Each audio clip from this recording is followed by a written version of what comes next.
अब हम आगे बढ़ते हैं अगले बिंदु पर, और वो है अधिकारों का निर्धारण। अधिकारों का निर्धारण। जब तक हम परतंत्र थे तो परतंत्रता का अर्थ क्या है, क्या थे, परतंत्र थे के मायने क्या हैं? यानी हमारे पास अधिकार नहीं थे। परतंत्र होना यानी हमारे पास अधिकार नहीं होना। अब जब हम स्वतंत्रता की दिशा में बढ़ गए हैं तो क्या क्या अधिकार हम लेंगे, हमारे होंगे, इस पर विचार होना बहुत महत्वपूर्ण था। नागरिकों के अधिकारों के विषय पर, नागरिकों के अधिकार कौन कौन से होंगे, इसको लेकर संविधान सभा के सदस्यों में मतैक्य था, बहुत मतैक्य था, बहुत भिन्नता थी। कौन कौन से अधिकार स्वतंत्र भारत के नागरिकों को मिले, कौन से ना मिले। इंसिडेंटली मैं यहाँ बता दूं कि स्वतंत्रता हमको संविधान सभा ने 7 अधिकार दिए, बाद में जिक्र करूंगा उसका। इन 7 अधिकारों में से एक अधिकार बाद में वापस भी ले लिया गया, तो अब हमारे पास 6 अधिकार हैं। लेकिन कुछ अन्य देश हैं जहां पे ऐसे मूलभूत अधिकार 10 और 12 हैं, हमारे यहाँ केवल 6 हैं। अर्थात मूलभूत अधिकारों की संख्या कितनी हो, किस हद तक वहाँ की जनता को अधिकार मिले, ये संविधान सभा को तय करना था। और इसको तय करने की प्रक्रिया में बहुत सारे मतभेद सामने आए, बहुत सारी वैचारिक भिन्नता सामने आई। नागरिकों के अधिकारों का जो निर्णय करना था वो कैसे किया जाए, इस पे बहस होती थी। अल्पसंख्यक किसे कहा जाए, इस पे बहस होती थी। अल्पसंख्यक कौन? अल्पसंख्यक को हिंदी में कहते हैं माइनॉरिटी, ऐसे लोग जिनकी संख्या कम है। भारत में मुस्लिमों की संख्या कम है तो वो अल्पसंख्यक हुए। लेकिन राज्यवार यदि देखें तो ऐसे कुछ राज्य हैं जहां हो सकता है मुस्लिम की संख्या ज़्यादा हो, मुस्लिम बहुल हो और हिंदू अल्पसंख्यक हो, आदि आदि। बौद्ध धर्म अल्पसंख्यक हैं, लेकिन हो सकता है ऐसा कुछ राज्य हो जहाँ पे बौद्ध धर्म के अनुयायियों की बहुलता हो और दूसरे धर्म के अनुयायी अल्पसंख्यक हों। तो अल्पसंख्यक कौन होंगे? क्या मात्र आंकड़ों के बल पर ही उन्हें अल्पसंख्यक कहा जाए या कुछ और भी आधार हो? और फिर अल्पसंख्यकों को क्या अधिकार दिए जाए, क्योंकि एक बड़ा अलग मुद्दा था। माइनॉरिटी होने के नाते ऐसी शंका हमेशा रहती है कि माइनॉरिटीज़ को समाज में समानता नहीं मिलती, तो सुनिश्चित करने के लिए कि वो समाज में समान सुविधाओं का आनंद ले पाएं, उनके लिए कुछ अतिरिक्त अधिकारों का प्रावधान किया जाता है, उन्हें कुछ अतिरिक्त राजनीतिक राहत दी जाती है। तो उनके क्या अधिकार होंगे, इस पर भी बड़ी विभिन्नता थी। ऐसा समाज का तबका जो ऐतिहासिक समय से उत्पीड़ित रहा, चाहे वो महिलाएं हों, चाहे वो अछूत हों जो उस समय थे, चाहे दलित लोग हों, निम्न वर्ग के लोग हों, शोषित वर्ग हो, इन लोगों को क्या राहत मिलेगी, इनको क्या विशेषाधिकार मिलेंगे, इस बात को लेकर भी बड़ी बहस होती थी। या महिलाओं को विशेषाधिकार दिए ही ना जाए, महिलाओं के लिए कोई विशेष प्रावधान अलग से ना किया जाए, अल्पसंख्यकों के लिए कुछ प्रावधान अलग से किया जाना चाहिए कि नहीं, ये भी एक बड़ा विचारणीय मुद्दा हुआ करता था। ऐसे प्रश्नों पर संविधान सभा के सदस्यों में मतैक्य था, लेकिन कुछ ऐसी बातें थीं कि मतैक्य होते हुए भी उनमें एक रूपता थी, सहमति थी। उत्पीड़ित समाज को विशेषाधिकार देना है, इस बात पर सब सहमत थे। अल्पसंख्यक आदि को कुछ विशेष संरक्षण देना है, इस बात पर भी सब सहमत थे।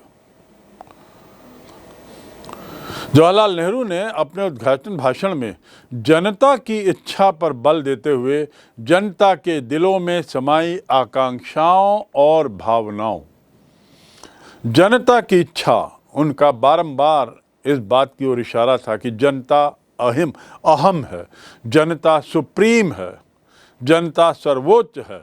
और इसलिए जनता के दिल में जो ऐतिहासिक काल से जो आकांक्षाएं और भावनाएं हैं, आकांक्षाएं यानी अपेक्षाएं, उम्मीदें, और भावनाएं यानी इतने काल से जो कुछ उनके साथ घटित हुआ है और जो वो अंदर दबाए रखे हैं, उसको निकाल के पूरा करना, उनकी आकांक्षाओं को पूरा करना, उनकी भावनाओं को इज्जत देना, यही संविधान निर्माताओं का मूल कर्तव्य होगा, ऐसा पंडित जवाहरलाल नेहरू का कहना था।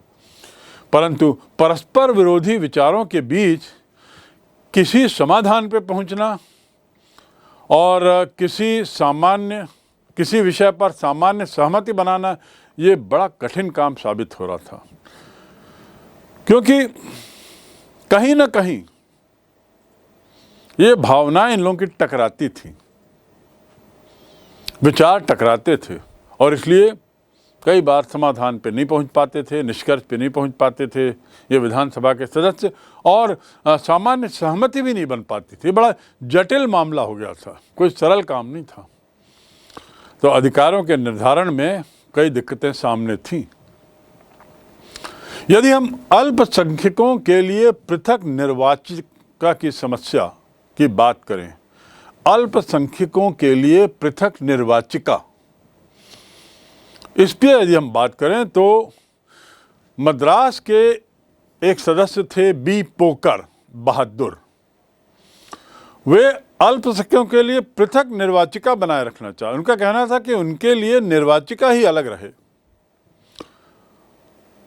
उन्होंने अपने भाषण में कहा कि अल्पसंख्यक सब जगह होते हैं, उन्हें हम चाहकर भी नहीं हटा सकते। हमें आवश्यकता एक ऐसे राजनीतिक ढांचे की है जिसके भीतर अल्पसंख्यक भी औरों के साथ सद्भाव के साथ जी सकें और समुदायों के बीच मतभेद कम से कम हो। यानी पृथक निर्वाचिका की पैरवी करते हुए इनका ये मानना था कि हर जगह अल्पसंख्यक तो होंगे ही, क्योंकि एक बहुल वर्ग होगा और बहुल वर्ग के बाद जो दूसरा वर्ग है वो तो अल्पसंख्यक होगा ही। तो ऐसे अल्पसंख्यकों के हितों की रक्षा करने के लिए हमें पृथक निर्वाचिका का प्रावधान करना ही चाहिए, ताकि वे लोग सद्भावना के साथ जी सकें। इसीलिए उनका बारंबार इस बात पर जोर था कि ऐसी राजनीतिक व्यवस्था हो जिसमें अल्पसंख्यकों को पूर्ण प्रतिनिधित्व दिया जाए, ऐसी राजनीतिक ढांचा बनाया जाए जिसमें अल्पसंख्यक भी औरों की पूर्ति के लिए औरों के साथ सद्भाव के साथ जी सकें। मिस्टर पोकर ने अल्पसंख्यकों की बात करते हुए जब एक तरफ कहा कि ये तो सभी जगह होते हैं, तो सभी जगह होते हैं, इस बात को उन्होंने इस रूप में रखा कि चूंकि ये सभी जगह होते हैं इसलिए सभी जगह इनके लिए एक स्थायी पृथक निर्वाचिका का प्रावधान रखा जाए, एक ऐसे राजनीतिक ढांचे का प्रावधान किया जाए जिसके भीतर अल्पसंख्यक भी औरों के साथ सद्भावना के साथ जी सके, मतभेद कम से कम हो। उनके अनुसार इस उद्देश्य की पूर्ति तभी हो सकती है, जरूरी है कि राजनीतिक व्यवस्था में इन्हें पूर्ण प्रतिनिधित्व दिया जाए। अर्थात मिस्टर पोकर की मांग थी पूर्ण प्रतिनिधित्व, इनकी मांग थी पृथक निर्वाचिका, और ये इसलिए ताकि उनकी आवाज़ को सुना जाए, उनके विचारों को सुना जाए। अभी तक अल्पसंख्यकों की आवाज़ और विचारों को पिछले इतिहास में नहीं सुना गया, पूर्व के काल में नहीं सुना गया, इसीलिए अल्पसंख्यकों के साथ सौतेला व्यवहार हुआ, ऐसा इनका कहना था। तो इसलिए वे कहते हैं कि इनकी आवाज़ सुना जाए, इनके विचारों को ध्यान दिया जाए। इनका आगे विश्वास था कि मुसलमानों की सम संख्याएं एवं आवश्यकताओं को केवल मुसलमान ही समझ सकते हैं। अतः देश के शासन में मुसलमानों की सार्थक भागीदारी नितांत जरूरी है। ये उन अल्पसंख्यक वर्ग की बात कर रहे थे जो हैं तो अल्पसंख्यक पर बहुत बड़ी तादाद में हैं, मुस्लिम वर्ग। और इसलिए उनका कहना था कि पृथक निर्वाचिका के द्वारा ही इस मुस्लिम अल्पसंख्यकों की आवाज़ को सही तरीके से सुना जा सकता है, उनकी आवश्यकताओं को सही तरीके से समझा जा सकता है। किंतु दुर्भाग्य से या संविधान सभा की पृथक निर्वाचिका की व्यवस्था, ऐसा माना जाता है, ब्रिटिश लोगों की चाल थी। अधिकांश जो सदस्य थे वे पृथक निर्वाचिका को बनाए रखने के पक्ष में नहीं थे, और ऐसे लोगों का मानना था जिन्हें हम राष्ट्रवादी कह सकते हैं। राष्ट्रवादी अर्थात जो राष्ट्र के लिए सोच रहे हैं कुल मिलाकर, बजाय एक कम्युनिटी के।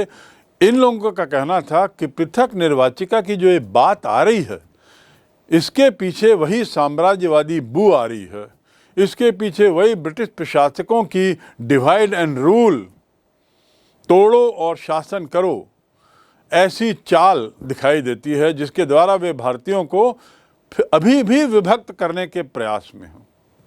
ये राष्ट्रवादियों का मत था, और अधिकतर लोग मिस्टर बी पोकर बहादुर के इस विचार से कि पृथक निर्वाचिका हो अल्पसंख्यकों की, इससे सहमत नहीं थे। वहीं आरवी धुलेकर ने इसका कड़ा विरोध किया। उन्होंने बी पोकर बहादुर को संबोधित करते हुए कहा कि अंग्रेजों ने संरक्षण के नाम पर अपना खेल खेल लिया, इसकी आड़ में उन्होंने तुम्हें फुसला लिया है। बहुत कटु वाक्य कहा। क्या कहा कि मित्र मिस्टर पोकर बहादुर जी, अंग्रेजों ने संरक्षण के नाम पर इतने वर्षों तक, संरक्षण मतलब किसी एक को शाह दे के रखना, किसी एक को पालतू बना के रखना, किसी एक गुट को, एक वर्ग को, समाज के एक तबके को, और ऐसा पालतू बनाए रखकर विभक्ति सुनिश्चित करना। तो उन्होंने अपने कड़वे बयान में मिस्टर बी पोकर बहादुर को संबोधित करते हुए कहा कि अंग्रेजों ने तो ऐसे संरक्षण के नाम का खेल खेलकर 200 साल शासन किया, और इसकी आड़ में अब तुम, यानी आप, अल्पसंख्यकों के रूप के प्रतिनिधि के नाते ऐसा लगता है कि उन्होंने आपको भी फुसला लिया है। एक तरीके से बड़ा उत्तेजित वाक्य था। अब इस आदत को छोड़ दो। किस आदत को? अंग्रेज़ों की शतरंज का मोहरा बनने की आदत को छोड़ दो, और अब कोई तुम्हें बहकाने वाला नहीं। क्यों? क्योंकि अब तो अंग्रेज चलेगा। तो तुम जिस बहकावे में होकर ये विचार रख रहे हो, तुम जिस अंग्रेज़ों के प्रभाव से होकर ये विचार रख रहे हो पृथक निर्वाचिका का, वो विचार तो अब त्याग ही दो, क्योंकि अंग्रेज चले गए। अब हम लोगों का शासन है, हम भारतीयों का शासन है, वहाँ पर तुम्हारे ऐसे विचार कतई स्वागते नहीं हैं।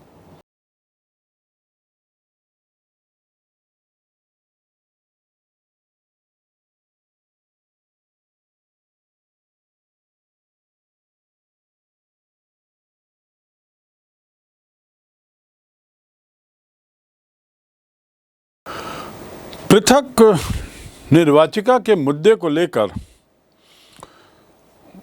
मिस्टर बी पोकर बहादुर और उनके जो उसी विचारधारा के लोग थे, उनको बहुत कड़वाहट सुननी पड़ी। वास्तव में विभाजन के कारण राष्ट्रवादी नेता पृथक निर्वाचिका के कट्टर विरोधी थे, क्योंकि ये, यदि आप इतिहास में जाएं बच्चों, तो पृथक निर्वाचिका की बात 1909 में अंग्रेज़ों ने लागू कर दी थी अपने तरीके से, और उसे आगे 1919 में और बढ़ाया जब उन्होंने मुस्लिमों के लिए अलग सीट का प्रावधान किया, कुछ रिजर्व सीट का प्रावधान किया, कुछ सीटें आरक्षित की। और यही घटना आगे जाकर भारत पाकिस्तान के विभाजन का कारण बनती है। ये जो पृथक निर्वाचिका की जो शुरुआत 1909-1919 तक चलती है और आगे अंग्रेज इसको शाह देते हैं, ये वास्तव में मुस्लिमों के लिए अंग्रेजों द्वारा किया गया प्रावधान था और उसी का परिणाम था कि अंततः मुस्लिम पाकिस्तान की मांग करते हैं। तो जैसे ये बात फिर से संविधान सभा में उठती है पृथक निर्वाचिका अल्पसंख्यकों के लिए, तो उस पर कड़ा विरोध होता है, कट्टर विरोध होता है और विभाजन की घटना के मद्देनज़र राष्ट्रवादी नेता इस पृथक निर्वाचिका के कट्टर विरोधी थे। सरदार वल्लभ भाई पटेल, लौह पुरुष सरदार वल्लभ भाई पटेल, जिन्होंने देश के एकीकरण में बहुत अहम भूमिका निभाई, उन्होंने इसकी बड़ी कटु आलोचना करते हुए कहा कि पृथक निर्वाचिका एक विष की तरह है, एक जहर है, इट्स ए पॉइजन। पृथक निर्वाचिका एक ऐसा विष है जो हमारे देश की संपूर्ण राजनीति में समा चुका है और इसका श्रेय, इसको राजनीति में अंदर तक भरने का श्रेय अंग्रेजों को जाता है। सरदार पटेल के ये कटु वाक्य बार बार संविधान सभा में दोहराए जाते थे। एक ऐसा विष जो हमारे देश की संपूर्ण राजनीति में घुस चुका है। यानी हर जगह अब हम पृथक निर्वाचिका, पृथककरण की बात करते हैं। उनके अनुसार ये एक ऐसी मांग है जिसने एक समुदाय को दूसरे समुदाय का विरोधी बना दिया, एक गुट को दूसरे गुट का विरोधी बना दिया, राष्ट्र को विखंडित कर दिया, हिंसा और रक्तपात को बढ़ावा दिया और अंततः देश का विभाजन कर दिया। पंडित सरदार पटेल का जो ये बयान है, ये बयान किसके परिप्रेक्ष्य में है? 1909-1919 के उस संवैधानिक प्रावधान के परिप्रेक्ष्य में है जो मिंटो मॉर्ले रिफॉर्म और मॉन्टेग्यू चेम्सफोर्ड रिफॉर्म में डाले गए थे, जिसमें पृथक निर्वाचिका की व्यवस्था मुस्लिमों के लिए अंग्रेजों ने की थी, जो बाद में एक विष की तरह पूरी राजनीति में छा गई। और फिर सरदार पटेल कहते हैं कि इसी पृथक निर्वाचिका की मांग ने एक समुदाय को दूसरे समुदाय से तोड़ दिया, राष्ट्र को विखंडित कर दिया, पार्टीशन और सांप्रदायिक दंगों के रूप में हिंसा और रक्तपात को बढ़ावा दिया और अंततः देश का विभाजन कर दिया। सरदार पटेल ने कहा, क्या तुम इस देश में शांति चाहते हो? यदि चाहते हो तो इस मांग को तत्काल त्याग दो। ऐसी चेतावनी देते हुए उन्होंने पृथक निर्वाचिका के वोटरों को, उनके समर्थकों को करारा जवाब दिया और उनका मुंह चुप कराया। गोविंद वल्लभ पंत, वो भी दूसरे बड़े प्रखर मुखर नेता थे। इन्होंने भी पृथक निर्वाचिका की मांगों का कड़ाई से विरोध किया। यद्यपि वो पोकर के इस विचार से सहमत थे कि लोकतंत्र की सफलता का आकलन उसके द्वारा विभिन्न समुदायों में उत्पन्न किए गए आत्मविश्वास से दिखता है। लोकतंत्र का आकलन, लोकतंत्र की सफलता और उसका आकलन उसके द्वारा विभिन्न समुदायों में उत्पन्न आत्मविश्वास से दिखता है। ये बात, इस बात से, पोकर की इस बात से गोविंद वल्लभ पंत सहमत तो थे,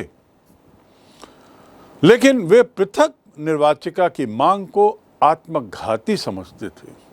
सरदार पटेल इसे विष मानते थे, गोविंद वल्लभ पंत इसे आत्मघाती, सुसाइडल, स्वयं पर कुल्हाड़ी मारने वाली बात मानते थे। उनका कहना था कि पृथक निर्वाचिका की व्यवस्था से जो अल्पसंख्यक हैं वो स्थायी रूप से ही अलग हो जाते हैं, सतत रूप से, परमानेंट रूप से वो अपने को अलग मानते हैं, हमेशा अल्पसंख्यक मानते हैं, अल्पसंख्यक रहने की मानसिकता में जीते हैं और अल्पसंख्यक जैसा व्यवहार करते हैं और इस प्रकार अलग थलग ही पड़े रहते हैं, ऐसा पंत का मानना था। और ऐसा करते हुए वे लोग कोई सबल नहीं होते, वे लोग दुर्बल ही हो जाते हैं और शासन में प्रभावी भागीदारी प्राप्त करने में असमर्थ हो जाते हैं। पंत के अनुसार, गोविंद वल्लभ पंत के अनुसार, पृथक निर्वाचिका अल्पसंख्यकों को दुर्बल बनाती है, सबल नहीं। तो इसलिए यदि उन्हें सबल बनाना है तो पृथक निर्वाचिका की मांग को त्यागना होगा और उसके बदले कुछ अन्य तरीके के प्रावधान करने होंगे जिससे कि इन अल्पसंख्यकों का विश्वास बना रहे और ये भारतीय राजनीति, भारतीय सामाजिक व्यवस्था की मुख्य धारा में चल सकें। हमें याद रखना चाहिए कि राष्ट्रवादियों के इस सभी तर्कों के पीछे जो सबसे बड़ी चिंता थी वो क्या थी? मैं राष्ट्रवादियों की बात कर रहा हूं। तो ये लोग जो भी तर्क देते थे, चाहे सरदार पटेल हों, चाहे नेहरू हों या अन्य हों, इन तर्क के पीछे इनकी एक बात रहती थी सतत रूप से, और वो भावना क्या थी? एकीकृत राष्ट्र का निर्माण, यूनिफाइड नेशन, फॉर्मेशन या creation of A unified nation.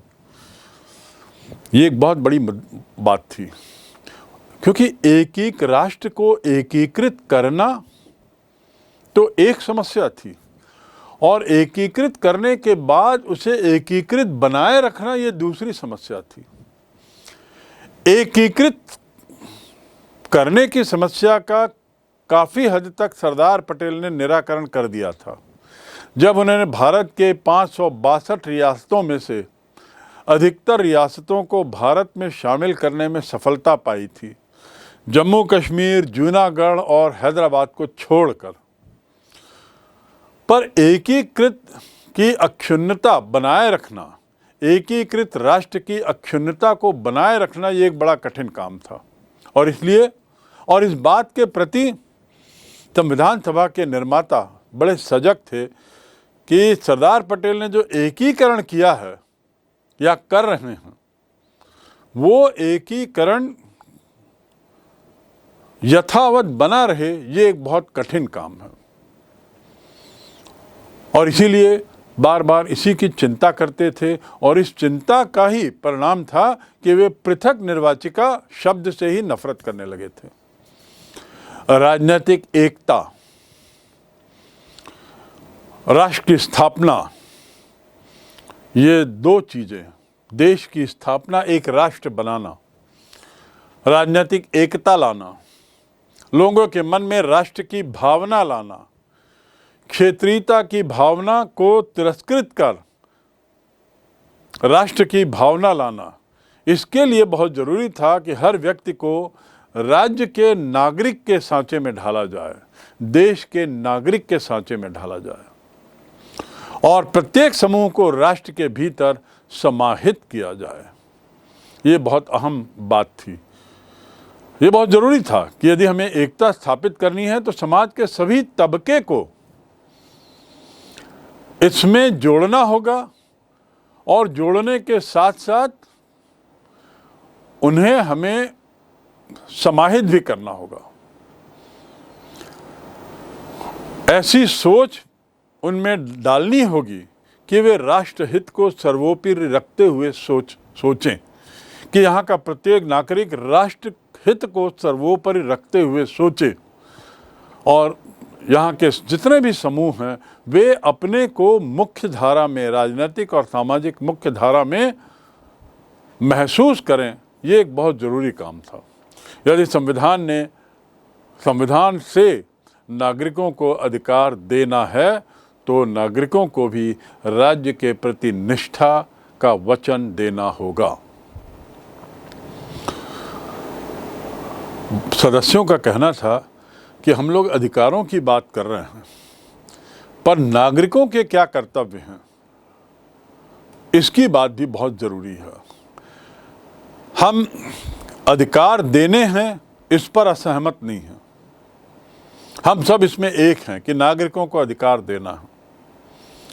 कौन कौन से अधिकार इनको देना है, इस बात पर हम भले असहमत हों, पर अधिकार देना है, इस बात पर सहमत हैं।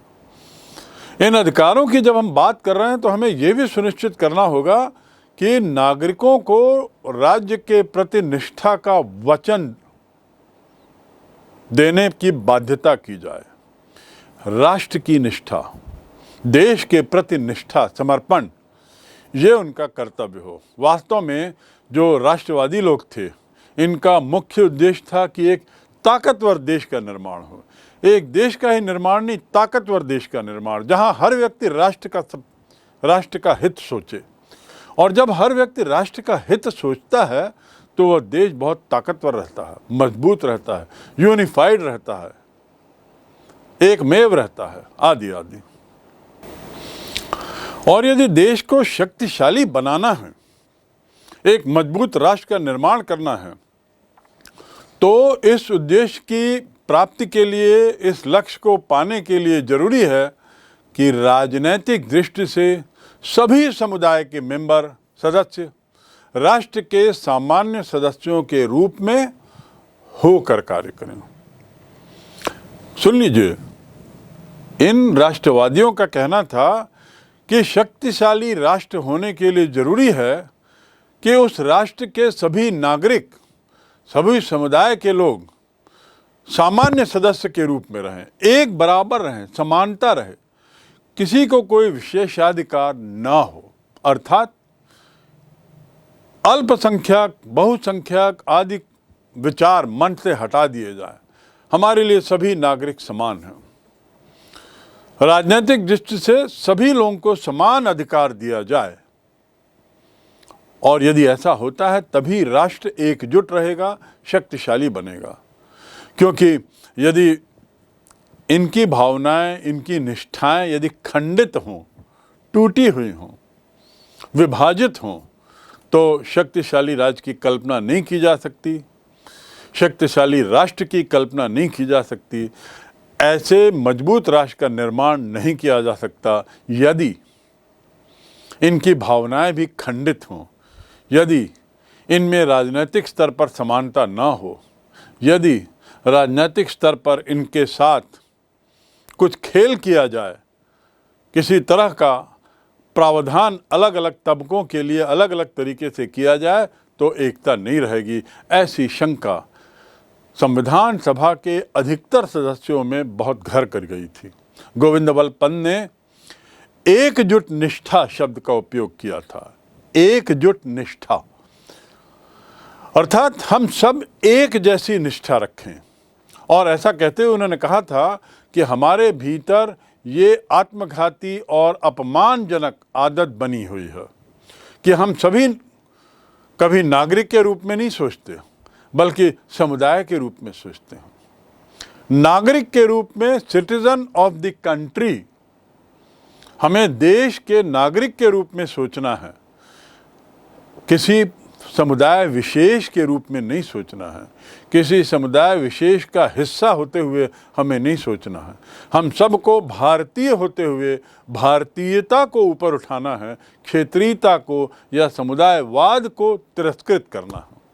तो गोविंद बल्लभ पंत एकजुट निष्ठा की ज़रूरत पर बल देते हैं और कहते हैं ये बड़ी अपमानजनक बात है और ये बड़ी आत्मघाती आदत और अपमानजनक आदत हम में है कि हम नागरिक के रूप में नहीं सोचते बल्कि समुदाय के रूप में सोचते हैं। हमें याद रखना चाहिए कि महत्व केवल नागरिक का होता है,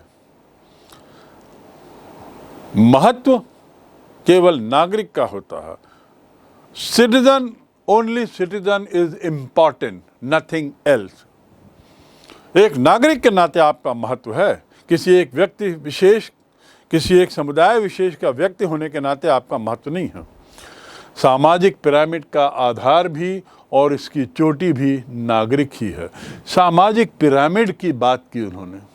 पिरामिड में ऊपर नैरो होता है, नीचे चौड़ा रहता है। इस पिरामिड में उन्होंने कहा इसका आधार भी नागरिक ही हैं, जहाँ नीचे चौड़ाई में सभी लोग हैं और वो नागरिक हैं, और ऊपर भी जो है सर्वोच्च वो भी नागरिक ही है। और यही आधार है सामाजिक ढांचे का, एक सक्षम ढांचे का। सारे मुसलमान भी पृथक निर्वाचिका की मांग के समर्थन में नहीं थे। ये एक बहुत बड़ी बात है जो आपको समझनी होगी, क्योंकि बहुत से मुसलमान इस बात के समर्थक नहीं थे कि वे एक अलग पृथक निर्वाचिका चाहते हैं या पृथक देश चाहते हैं। हमारे भारतीय राष्ट्रीय आंदोलन में ऐसे अनेकों मुस्लिमों के उदाहरण हैं और थे जिन्होंने राष्ट्रीय आंदोलन में समानता के साथ भारत की स्वतंत्रता के लिए संघर्ष किया, किसी अन्य अलग राष्ट्र के लिए नहीं। और उसी तारतम्य में, उसी श्रृंखला में ऐसे बहुत से मुसलमान थे जो पृथक निर्वाचिका के मात्र उस मांग के समर्थन में नहीं थे, बल्कि कई लोग तो इसका प्रखर विरोध भी कर रहे थे। बेगम एजाज रसूल, जिसका नाम मैंने पूर्व में लिया, जो एकमात्र मुस्लिम महिला प्रतिनिधि नामिनी संविधान सभा में थी, उन्होंने भी इस मांग को आत्मघाती कहा था और उनका कहना था कि अल्पसंख्यकों को बहुसंख्यकों से यदि पृथक करना है तो पृथक निर्वाचिका उनके लिए बनाई जाए। लेकिन ये बहुत गलत है, उन्हें पृथक तो किया करना ही नहीं है। अंग्रेजों ने जो पृथककरण की प्रक्रिया 1909 में शुरू की थी, उसकी परिणति हम देख चुके हैं विभाजन के रूप में। तो अब इस बार दोबारा वो गलती नहीं की जाए, और इस प्रकार उनका कहना था कि अल्पसंख्यकों को बहुसंख्यकों से कतई पृथक न किया जाए। 1949 में या 1949 के आते आते तक संविधान सभा के अधिकतर मुस्लिम सदस्य मानने लगे थे कि पृथक निर्वाचिका का प्रस्ताव अल्पसंख्यकों के विरुद्ध है। प्रारंभ में इसमें बड़ी तकलीफ हुई इस विचार को फैलाने में।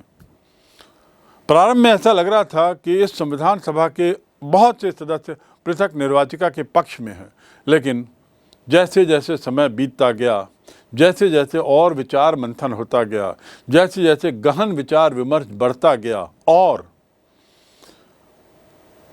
विभाजन की विभीषिका का अनुभव होते गया, विभाजन की विकरालता लोगों को जैसे जैसे दिखाई देने लगी, तो वैसे वैसे पृथक निर्वाचिका की मांग का प्रभाव भी कम पड़ने लगा। पृथक निर्वाचिका का प्रस्ताव अल्पसंख्यकों के हितों के विरुद्ध है, ऐसा ज़्यादा से ज़्यादा सदस्य मानने लगे। उन्होंने तो इस बात पे बल दिया कि मुसलमानों को पृथक निर्वाचिका की मांग की अपेक्षा लोकतांत्रिक प्रक्रिया में सक्रिय योगदान के बारे में ज़्यादा सोचना होगा। ये बात इसलिए बताई जा रही है कि ये पृथकता की जो भावना थी, जो अंग्रेज़ों ने पनपाई थी हिंदू मुसलमानों के बीच में, जो एक तरीके से उन्होंने एक विभाजन पैदा किया था, उसकी प्रतिध्वनि संविधान सभा के डिबेट्स में भी दिखती है, उसकी छाया दिखती है, उसकी अनुभूति यहाँ दिखती है। और संविधान सभा के सदस्य जहाँ प्रारंभ में कुछ लोग पृथक निर्वाचिका के समर्थन में थे, उसके प्रति मुखर थे, वहीं धीरे धीरे धीरे जैसे जैसे समय बीतता है, अधिक से अधिक सदस्य इस बात पर सहमत हो जाते हैं कि यह कदम सही नहीं होगा। इसलिए पृथक निर्वाचिका की मांग धीरे धीरे अपने आप समाप्त हो जाती है और मुसलमानों के मन में ये भावना घर करने लगती है कि हम पृथक निर्वाचिका की मांग के बदले लोकतांत्रिक प्रक्रिया में सक्रिय रूप से योगदान देने के लिए सोचें।